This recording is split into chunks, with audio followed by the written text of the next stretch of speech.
दक्ष police news, पहिले खाकी मग बाकी। त्र्यंबकेश्वर इथं प्रवेश करताना श्री स्वामी समर्थ केंद्र कमानीजवळ पार्किंगची पावती गोळा करणाऱ्या गुंड इस्मांनी पत्रकारांवर किरण ताजने, योगेश खरे आणि अभिजित सोनवणे यांच्यावर हल्ला केला।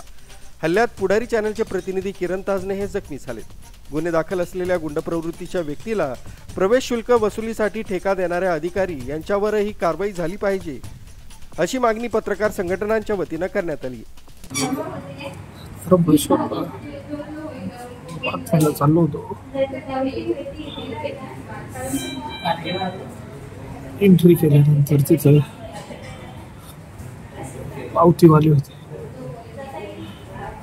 योगेश सरांनी सांगितलं का प्रेसवाले जाऊ दे। योगेश सरांची त्याची शिवीगाळ झाली। योगेश सरांना त्यांनी मारलं। आम्ही सोडोसोडी करायला लागलो। ते शिवगाळ केली, 4-5 जण आले, मारायला सुरुवात केली। दगडाने मारलं, छत्र्या होत्या हातात, लाकडी दांडा होता, तो डोक्यात मारलं। न्यूज ब्युरो, दक्ष पोलीस न्यूज, नाशिक।